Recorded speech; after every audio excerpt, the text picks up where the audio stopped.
ایک بیٹی ماں کو کہہ رہی تھی بھوک نہیں، اور ماں کے آنسو ایسے گر رہے تھے۔ بیٹی ماں سے کہہ رہی تھی بھوک نہیں، اور ایسے اس کے آنسو گر رہے تھے۔ میرے نبی سے پوچھا گیا یا رسول اللہ قیامت کب آئے گی؟ آپ نے کہا اللہ کو پتہ۔ کہا کوئی نشانی بتا دیں؟ کہ جب ماں کو ذلیل کیا جائے گا۔ میرے نبی نے چونکہ ماں کو دیکھا ہے، ابا کو دیکھا نہیں، اور 6 سال کا زمانہ گزرا ہے، 6 دن کے بعد آنسو ختم ہو جاتے ہیں، چاہے ماں مرے چاہے باپ مرے۔ ہفتے بعد کبھی کبھی رونا آتا ہے، 2 ہفتے بعد رونا بھی چاہو تو رونا ختم ہو جاتا ہے۔ 6 برس کی عمر میں ابوا کے جنگل کالے پہاڑوں میں میرے نبی کی ماں کو اللہ نے اٹھایا، اور 57 سال کے بعد میرے نبی حج کے لیے نکلے مدینہ سے۔ 12,000 کا قافلہ چلتے چلتے چلتے ابوا میں کچھ 70,000 ہو چکا ہے، اور آپ اپنی اونٹنی پہ سفر پر ہیں، راستے پر ہیں۔ آگے ابوا کا چھوٹا سا گاؤں ہے جہاں سارے قافلے نے ٹھہرنا ہے۔ آپ نے اپنی اونٹنی کو یوں موڑ دیا پہاڑوں میں۔ قریب کے لوگوں کو پتہ ہے کہاں جا رہے ہیں، باقی تو سب نیا مجمع ہے، وہ کہہ رہے ہیں کہاں جا رہے ہیں، کہاں جا رہے ہیں۔ آپ اپنی اونٹنی کو اندر چلتے چلتے چلتے چلتے چلتے چلتے ایک جگہ اونٹنی کو بٹھایا۔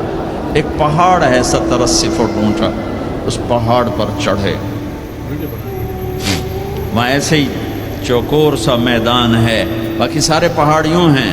سن 2000 میں بھی اماں آمنہ کی قبر کی زیارت پہ گیا تھا۔ جو میں وہاں، میں تمہیں کیا بتاؤں،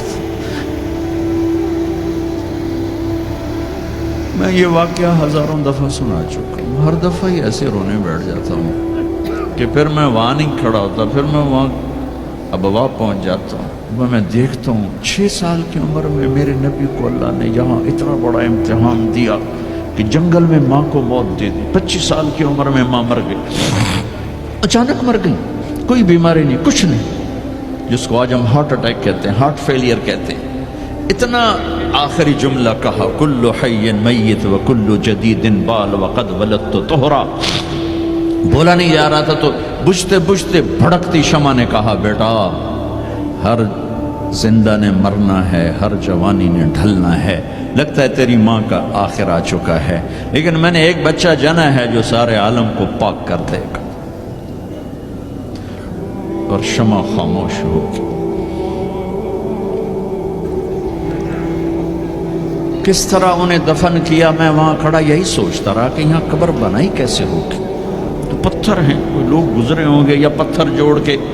جب ایمن نوکرانی ساتھ ہیں، وہ ان کو لے کر نیچے اتری، اونٹنی کے قریب پہنچی تو آپ نے ہاتھ چھڑایا اور پھر بھاگے، پہاڑی پہ چڑھ گئے۔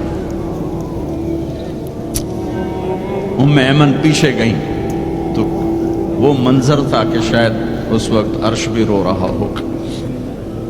اللہ کے نبی نے ماں کی قبر کو چمٹایا ہوتا سینے کے ساتھ، قبر پہ سے گرے پڑے،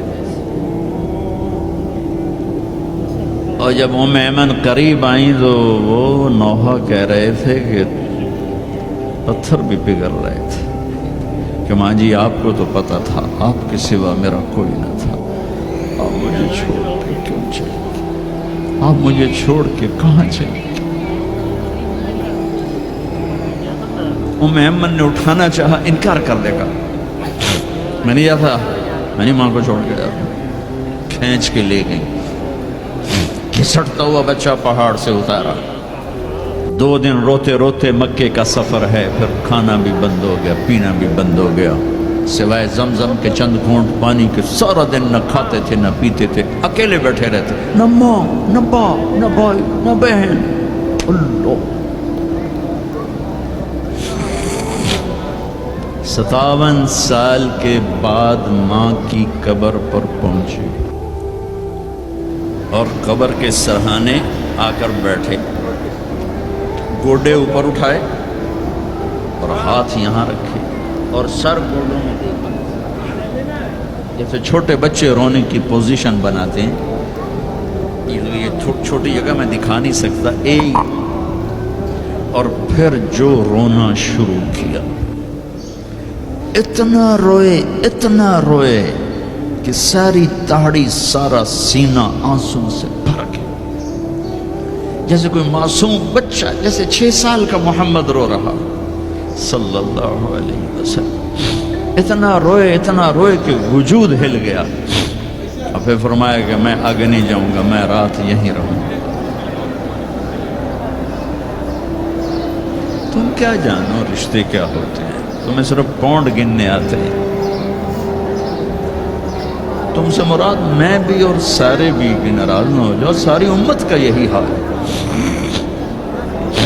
رات وہاں گزاری، ہائے کیا کہہ رہے ہیں، کاش میری ماں کبھی ہوتی، میں ایسی خدمت کرتا کہ بریڈ فورڈ والے بھی یاد کرتے ہیں، میں ایسی خدمت کرتا کہ میں عشاء کی نماز کے مصلی پر کھڑا ہوتا اور سورۃ فاتحہ پڑھ رہا ہوتا، اور پھر ادھر سے میری ماں کہتی محمد، تو میں نماز توڑ کے کہتا لبیک اماں جی،